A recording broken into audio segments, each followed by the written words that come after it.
지금은 이제 그런 건 하지 않습니다만, 문서 번역 하시는 분들 혹시 또 이제 관심 가시는 분들 있을까 해서 문서 번역을 잘하는 방법에 대해서 조금 팁을 올려볼까 합니다.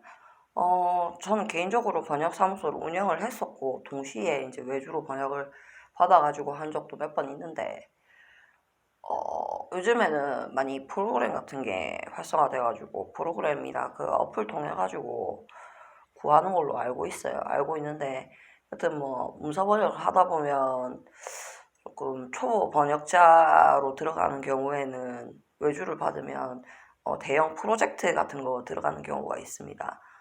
간혹 예전에 제가 한참 일했을 때는 원전이나 아니면 공군 헬기 사업 같은 거 그런 것도 이제 매뉴얼 같은 것도 번역을 했어야 됐어요.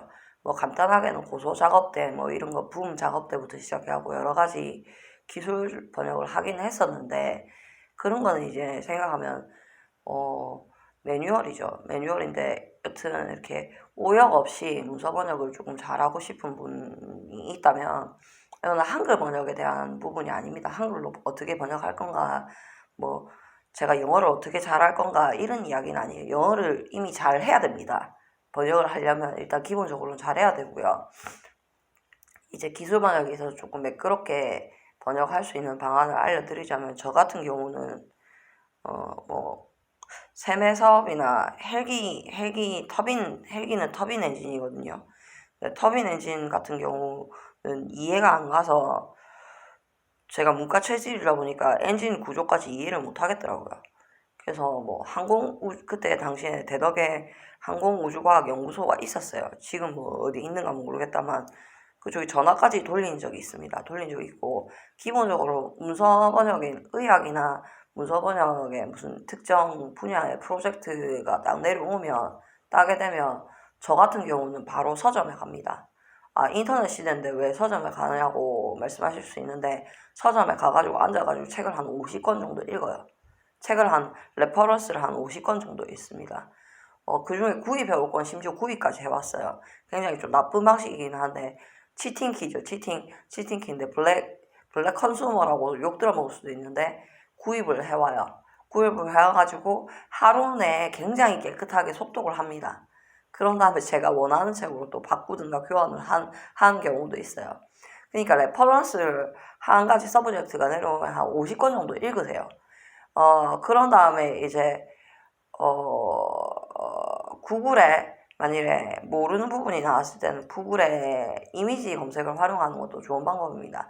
그런 다음에 정 안 되면 진짜 이 분야를 모르겠다. 사람이 어떤 상태를 모르는 상황에서 그 주제에 대해서 알지 못하는 상황에서 올바르게 번역할 수는 없어요.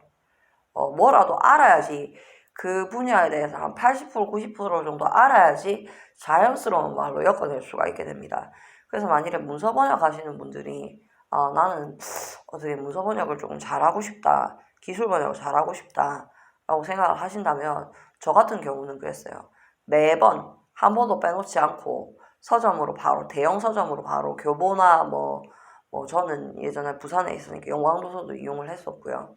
둘 다 간 적도 있습니다. 둘 다 가가지고 그날 하루를 꼬박 비워요. 꼬박 비운 다음에 한 50권 정도를 읽어요. 거기서 읽을 수 있는 걸 읽고 안 되겠는 걸 한 서너 권 정도 사와요. 그렇게 해서 레퍼런스를 확보를 하고 그 다음에 안 되는 경우에는 해당 분야의 전문가들이 있어요. 거기 전화를 넣습니다. 전화를 넣고 만일에 일반 영문 같은 경우는 이렇게 집에서 우리 많이 쓰는 그 국어책 같은 거 있죠. 국어책 같은 거 그런 거 있으면은 정 이해가 안 가면은 구글 검색 때리다가 이해가 안 가면 저는 예전에 부산 경성대는 서면 쪽에 거주를 했었기 때문에 그게 이해가 안 가면 당장 밖으로 나갑니다. 나가서 아무 외국인이나 붙잡고 물어봐요. 야, 이놈아, 이런 표현이 있는데 내가 지금 이걸 하고 있는데 이게 정확하게 무슨 의미지? 이게 좀 부정적인 의미냐, 어떤 의미냐고 물어보세요, 외국인한테.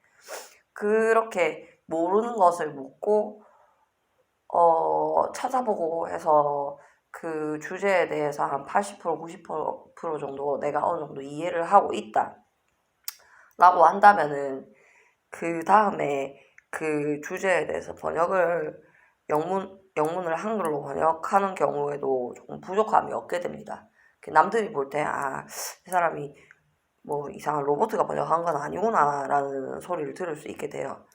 그래서 만일에 기술 번역을 하시는 분들 중에 어떤 방법을 모르겠다. 요즘에는 뭐 지금 트라도스 쓰는지 안 쓰는지 모르겠는데 트라도스 쓰고 뭐 외국어 어플 쓰고 뭐 이래 해가지고 잘 돼 있을 건데 어떤 레퍼런스에 대한 주제에 대한 부분을 좀 넓히고 싶다 이런 분이 계시다면 방법은 단 한 가지예요. 난생 처음 접하는 분야라고 해도 그 분야에 대해서 공부를 하는 수밖에 없습니다. 그리고 공부를 안 하고 대충 날로 먹으려고 하시는 분들은 안 돼요. 생명이 얼마 가지 못할 수 있습니다. 그런 식으로 해서는 뽀록이 나요. 지가 모르는 소리를 짓거리고 떠들고 있다는 게 그만 뽀록이 납니다. 그래서는 결코 그 거래처에서 좋은 평가를 얻을 수가 없어요. 그러니까 문서 번역을 하시는 분들은 참고로 하시기 바랍니다. 저 같은 경우는 적어도 50건이 만일에 서점에 그 분량이 없다면 2, 30건은 읽고 시작을 했어요. 현실적으로. 그 다음에 뭐 다른 서점에 가고 또 나머지 이렇게 읽고 그런 식으로 시작을 했기 때문에 조금 욕먹는 경우가 적었습니다. 정확도도 높았고 그래서 그런 부분 참고하시기 바랍니다. 문서 번역에 있어서.